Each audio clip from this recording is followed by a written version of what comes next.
Alors, exactement comme on pourrait le dire pour n'importe quelle personne, n'importe quelle personne malade, on pourrait dire qu'en fait, si on a affaire à la médecine allopathique que l'on connaît aujourd'hui et qu'on couple ça avec d'autres formes d'approches complémentaires en fait, c'est-à-dire qu'on ne peut pas les dissocier les unes des autres, là on arriverait peut-être à un équilibre. Est-ce que ce serait pas aussi la même chose pour Ethan, pour les autistes ou pour n'importe quelle difficulté, c'est-à-dire de pouvoir trouver un juste équilibre, quelque chose de vraiment adapté en termes de balance entre ce qui relève de l'hygiène de vie et ce qui relève de la médecine allopathique. Mais j'aime à le croire et d'ailleurs j'ai œuvré dans ce sens.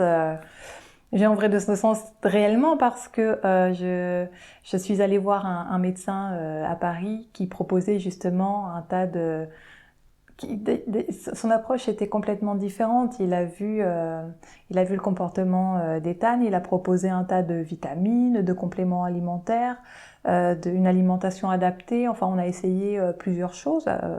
On a essayé le sans gluten, sans caséine, juste pour voir si ces nourritures avaient un effet. Le souci, je l'ai pas évoqué, c'est que c'est cher. Déjà, la prise en charge ABA, ce n'est pas remboursé. Son médecin, il n'était pas remboursé. Les médicaments qu'il proposait, c'était des médicaments qui se fabriquaient dans une seule pharmacie à Paris. Donc, c'était à un coût de 300 € par mois à peu près. Je l'ai fait pendant 2 mois quand même pour voir. J'avais aussi investigué auprès de la Belgique parce que là-bas, ils font des examens sanguins poussés justement pour trouver la molécule qui puisse aller à la personne. Je voulais le faire désintoxiquer au plomb, ce genre de choses. J'ai toujours cette idée en tête. J'en parle très doucement au centre dans lequel il est pris en charge parce que le précédent, j'avais vraiment évoqué comme à l'époque, il allait justement voir ce médecin à Paris, j'avais été transparente sur ce qu'on mettait en place et ça avait vraiment pas plu. Un médecin voulait justement attaquer ce médecin de Paris pour le mettre devant le Conseil de l'ordre, etc. Il comprenait pas le fait qu'on lui donne pas de gluten et de caséine, on allait le priver de calcium, alors que je leur expliquais que j'avais lu un tas de choses et que justement on avait une alimentation très équilibrée. On a été très critiqués. Donc aujourd'hui, je sens qu'ils sont dans le centre dans lequel il est. Ils comprennent ma démarche, ils sont ouverts à ça. Ils m'ont fait comprendre que dans le système actuel, ils n'avaient pas possibilité d'essayer ces prises en charge alternatives. Et moi, j'entends toujours trouver un dérivatif à tous ces médicaments qui soit plus naturel et plus respectueux de sa personne. Ouais, ouais. En fait, on pourrait dire que, vu en l'état actuel des choses, il faudrait peut-être révolutionner notre façon d'aborder les choses.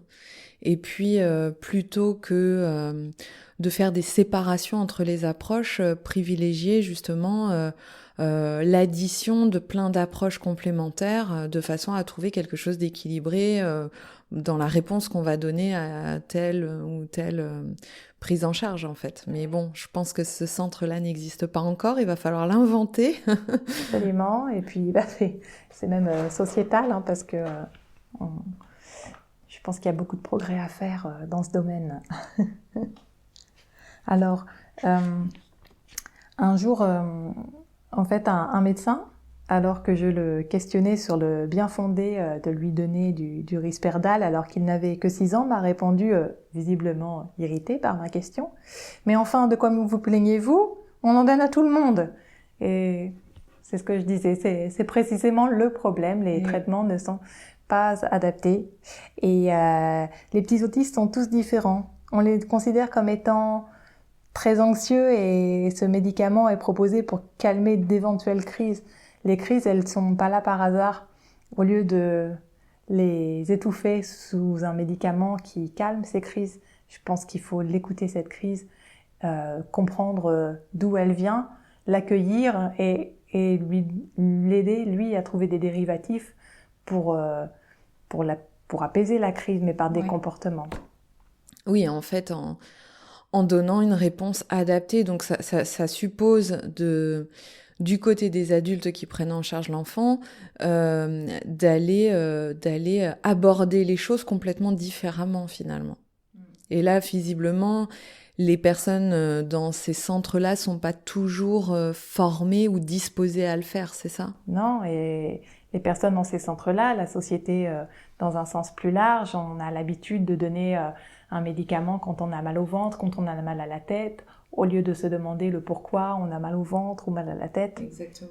Voilà, moi je suis plus dans cette démarche-là. Bien sûr. Et du coup, bon, on en a déjà évoqué pas mal, mais à quel problème tu es confrontée au quotidien avec Ethan? Alors, pendant toutes ces années d'errance, on peut parler d'errance diagnostique, j'ai pas eu d'autre choix que celui de le garder avec moi et il a fallu faire face. Notamment au fait qu'il ne joue pas de façon adaptée et je l'ai observé et je suis vite allée dans son sens, lui achetant toutes sortes de pots de peinture qu'il alignait partout. Il aimait les couleurs, les textures et j'étais à l'affût de tout ce qui pouvait lui plaire, lui faire plaisir. Donc je cherchais ses centres d'intérêt et j'allais dans ce sens-là. Et quand il a commencé à faire des bêtises, des choses plutôt irritantes, là je pouvais plus le laisser seul. Et ces bêtises, elles ont débuté le jour où, au lieu de jouer et d'aligner ses pots de peinture, il a trouvé le stratagème pour les ouvrir, donc il les a étalés dans sa chambre. Ma réaction, voyant ce carnage, a été des yeux écarquillés, crier, oh, qu'est-ce qui s'est passé? On imagine. Et là, je pense que j'ai entrouvert une petite brèche ce jour-là qui l'a amusé. Il a commencé donc à avoir d'autres méfaits avec des feutres, de la peinture, des produits, plutôt dans mon dos pour toujours retrouver, je pense, cet émoi qu'il a eu à ce moment-là lorsque j'ai découvert sa chambre toute peinte. Donc là, en fait, on est vraiment face à Ethan qui a trouvé la faille et qui joue maintenant avec cette faille, c'est ça, jusqu'à dépasser vraiment... Enfin, il va dans l'extrême, en fait, c'est ça, hein? Il va dans l'extrême et son imagination dans les limites de ce qui l'intéresse s'est vite accrue et il a trouvé plein de... Alors, on a commencé à ce moment-là à les nommer des étanneries qui nous amusent encore et peuvent nous irriter aussi aujourd'hui. Donc, alors... le champ des étanneries est assez vaste. Oh, il y en a qui doivent être plus j'ai envie de dire artistiques que d'autres. Ah, c'est souvent très artistique. Il adore le body painting et il s'enduit le corps très fréquemment de peinture. Une fois, j'entends frapper à la porte et j'ouvre et je vois un petit être tout blanc qui avait trouvé un pot de peinture glycéro qui s'était versé sur la tête. Donc... Tant qu'à faire, hein, vaut mieux de la glycéro que de la peinture à l'eau, c'est plus rigolo. Bah ouais, comme ça on sort le tuyau d'arrosage et tout. On en étale un petit peu sur la porte. Récemment, il a trouvé du goudron, il s'en est enduit, voilà, on l'a retiré avec de l'huile. Il se baigne volontiers dans la boue dehors, ce qui est moins grave, mais il trouve toujours des choses à faire qui vont nous piquer. Il adore prendre mon maquillage. On se demande pourquoi. Il se maquille lui, mais il maquille aussi le chien, qui n'a souvent rien demandé. Il déguise le chien avec les vêtements qui sont propres et rangés et repassés. Quand on va se coucher le soir, on découvre que toutes les portes de l'estage sont dégondées. Donc il n'y a plus de porte. D'accord. Dans la chambre, et donc on essaie de la remettre comme ça, c'est super lourd, on trouve pas, c'est agaçant et c'est continuel. En fait, c'est pas une petite étannerie qui arrive comme ça. Et ce qui est compliqué, je l'ai évoqué auparavant, c'est que notre réaction engendre ce genre de bêtises, c'est pour notre réaction qui fait ça. C'est pour peut-être meubler son temps, je ne sais pas, mais en tout cas avoir des interactions avec nous. Il colle des papiers, des objets sur les murs. Il aime étaler ses selles aussi, ce genre de trucs. Donc en fait, il va aller pousser, il va vous pousser dans vos retranchements finalement. Tout le temps. Ouais. Et on a l'impression qu'il en fait exprès. C'est ça qui est difficile pour les nerfs. Ouais. Il faut toujours souffler, voilà, et se recentrer et se dire que non, il n'en fait pas exprès. Par exemple, pour toutes ces étonneries, moi, ma parade, c'est de les prendre en photo. Parfois, je les partage sur les réseaux sociaux et ça fait bien rigoler mes amis, mes collègues après. Ça me permet de prendre du recul. Oui. Et ça me permet d'en rire aussi. Oui. Parce que quand je vois ça, en plus, il a une bouille, c'est vrai qu'il a une bouille particulière, il a une petite tête d'ange un peu rigolote. Voilà, ça dédramatise la chose. Ce qui est surtout irritant, en fait, c'est parce qu'on parle des problèmes auxquels on est confronté au quotidien. Au-delà de ces, entre guillemets, grosses bêtises, c'est que c'est continuel. Il parle tout le temps. Ah oui. Et ça tourne, ce sont des idées fixes, des obsessions que rien ne saurait calmer. Ce qui est irritant, déplaisant et insupportable aussi, et surtout, c'est qu'il va prendre le contrepoids de paroles qu'on va dire comme ça au quotidien. J'ai un petit exemple qui me vient en tête. Je crois que c'est le week-end dernier, il mangeait du chocolat le matin, du chocolat à tartiner que j'avais fait pour ma fille. Ah, je lui dis, laisse-en pour Axel, elle aime bien ça. Axel, c'est sa petite sœur. Elle aime bien ce chocolat. Il n'a rien dit, il a reposé le pot. Axel est descendu déjeuner et le lendemain, j'ai retrouvé le pot de chocolat avec une cuillère à l'intérieur vide dans la salle de bain. D'accord. Et là, il attend sa sœur et il la regarde. Je me suis dit, pourquoi est-ce qu'il la regarde comme ça descendre le matin? Et il ricane intérieurement parce qu'elle va évidemment râler parce qu'elle a pu son chocolat.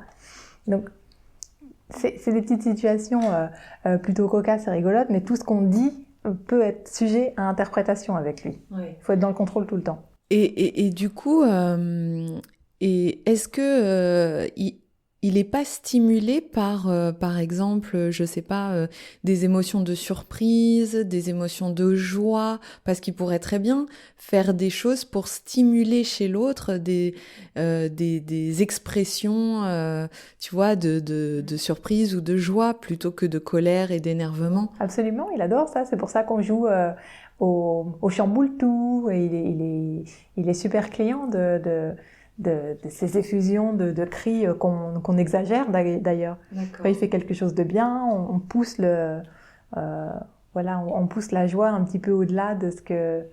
Et c'est ça qu'il faut continuer à cultiver, parce que comme il est irritant, et puis qu'on a envie parfois de faire autre chose, et qu'il nous parle tout le temps des mêmes trucs, au bout d'un moment on se ferme, on se renfrogne, et c'est justement cette colère et cette irritation qui sent. Donc il s'en empare, et il la pousse. Donc là, il faut aller chercher en soi, justement, cette joie. Il ne sait pas réguler ses émotions, donc il ne faut pas que non plus que cette joie, elle soit trop vive. J'ai un exemple qui me vient en tête. À Halloween, on s'est un peu déguisé, et il était super content. Il est allé, là, c'était autorisé, il s'est maquillé, il a pris mes chapeaux, je lui ai prêté une chemise de son père. On s'est pris en photo, on a bien rigolé le matin, mais il n'a jamais pu redescendre de la journée. C'était devenu une obsession, et il me semble d'ailleurs que c'est de ce jour-là qu'il a vraiment commencé à chipper mon maquillage. J'ai dû dire à un moment, je m'en souviens plus, prends pas mon rouge à lèvres, prends plutôt ça. Alors le moment où il va avoir envie de me faire réagir, si je me pose 5 minutes dans le canapé, que j'ouvre un livre ou je réponds à un message, il va arriver avec plein de rouge à lèvres sur le visage ou autre chose. D'accord. Donc en fait, j'imagine que sur le plan humain, c'est pas évident à vivre au quotidien. Non, parce qu'il est plutôt bon comédien en plus. Il va pleurer.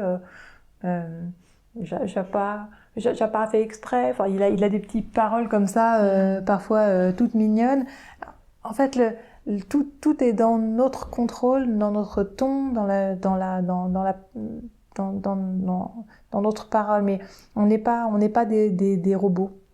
On n'est pas des robots et on peut vite déraper vers justement une petite parole. Le week-end dernier, il a réussi, je revenais du travail le vendredi, il m'a questionné sur les anniversaires, parce que ça c'est c'est une grande obsession, c'est son sujet favori, les anniversaires, c'est l'anniversaire de qui, et puis toi c'est en août, et puis moi c'est en avril, etc.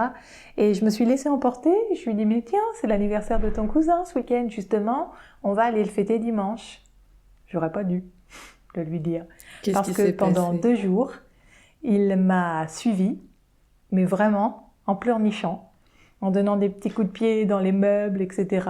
Et puis si je réagissais pas, il se roulait par terre en hurlant parce que c'était trop long et qu'il voulait y aller tout de suite.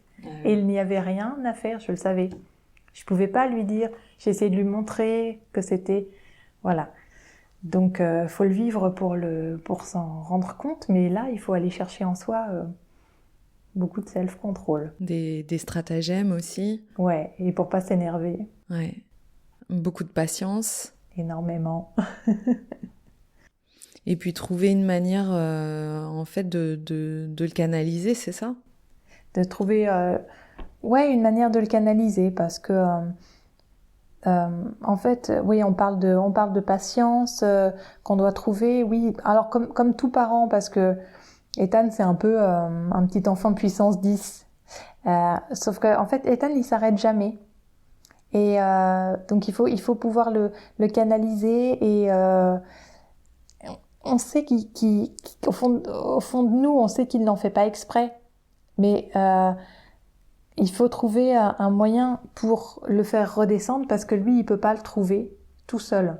Donc on sait que au moment où on va craquer, à ce moment-là, il appuie, il continue, il parle davantage et il surfe sur une expression qu'on a employée et voilà. Quand on craque, il sent et comme je viens d'expliquer, à ce moment-là, à nous de trouver les stratagèmes pour le faire redescendre. Alors, comment ça s'organise une journée avec Ethan? Eh bien, quand je l'avais avec moi à plein temps, je l'intégrais à tout ce que je faisais.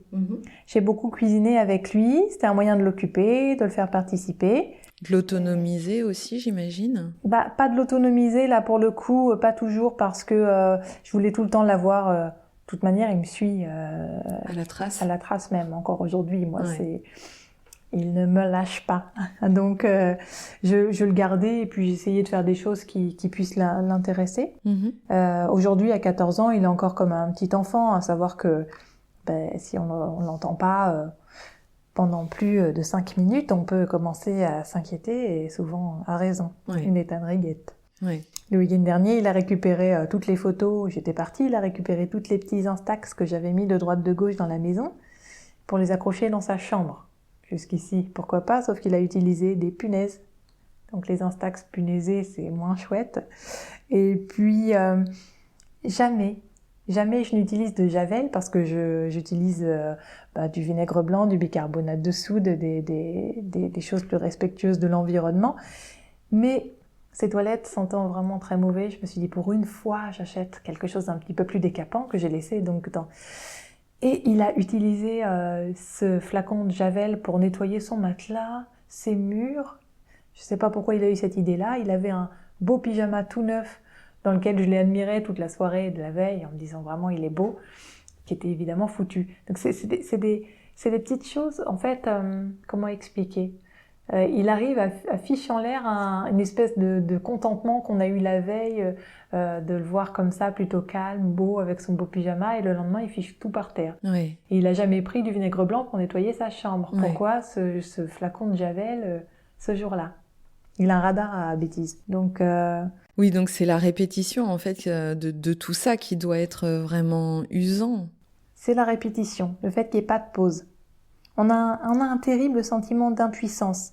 Cet épuisement auquel rien ne peut remédier parce que il peut pas s'arrêter. Ouais. Un jour, je me suis enfermée dans la cuisine. Vraiment, je me sentais fatiguée, épuisée physiquement, nerveusement parce que je l'ai beaucoup gardé toute seule, des journées entières. Et je lui ai verbalisé, Ethan, je me mets un petit peu à l'écart parce que j'ai besoin d'un petit moment pour me calmer. Et j'ai fermé la porte à clé. Et là, il frappait à la porte. Tu pètes un câble, maman, c'est ça, tu vas craquer. Il sort dehors, il frappait à toutes les fenêtres. Tu craques. Et là, je me suis dit, mais je me vois encore assise à ma table, mais c'est un sketch, il y a une caméra et que ça va jamais s'arrêter. En fait, dès que tu arrives à un extrême, ça dépasse à chaque fois la limite, en fait, c'est ça. Et je me souviens de ce moment-là où je le regardais, il avait vraiment une espèce de jubilation, un regard dans le regard qui était soit je sors, je l'attrape, je le jette dans le puits, soit je trouve en moi un moyen pour supporter ce trop, quoi. Donc j'ai respiré, j'ai fermé mes yeux quelques instants, puis j'ai ouvert la porte, je suis repartie dans l'arène, quoi. On a besoin de moments où, comme quand on est en apnée, on va prendre une respiration. J'en ai pris conscience ce jour-là, qu'il fallait que je respire. Eh oui. Parce que vraiment, j'avais envie de le jeter dans le puits. Oui. Donc une journée avec Ethan. Alors, c'est surtout, je fais référence au jour où je l'avais. On faisait des balades tous les jours avec le chien. On essayait de trouver des moments calmes, des jeux. Et on attendait les beaux jours avec impatience parce qu'il est dehors et sur la balançoire, et la balançoire elle grince, on sait où il est. Ah oui. Il y passe des heures. Et donc de quoi tu aurais besoin pour que la vie avec Ethan soit plus reposante, soit plus fluide? Je pense que une des choses capitales qu'il faut avoir quand on a un Ethan ou a fortiori un enfant, mais surtout le mien, il faut du relais. Il faut pouvoir donner la main, il faut pouvoir respirer. Quand je peux prendre l'air, quand je peux le laisser en toute confiance, quand je peux partir, m'aérer, faire quelque chose qui me ressource, je tiens le coup. J'ai pas toujours eu le relais nécessaire, que ce soit voilà, ma famille ou les professionnels ont essayé. D'ailleurs, ça me fait penser à une structure que j'avais trouvée, je sais plus comment ça s'appelait, c'était pour que les enfants justement autistes soient pris en charge et puissent soulager les parents le temps d'une journée ou d'un week-end. Je l'ai mis dans cette structure. Il y avait une éducatrice et j'étais partie, c'était un dimanche matin, je devais le laisser toute la journée pour faire un essai. Je suis partie à mon cours de yoga. À la fin du cours, j'avais 20 messages. Au secours, venez vite le récupérer. Elles étaient 2 avec lui. Elles n'ont pas réussi à le tenir plus de 2 heures. Ouais. Ça c'est dur. Et nous, moi je le reprends. Il est super. Coucou maman, t'es là. On rentre à la maison. Qu'est-ce qu'on mange?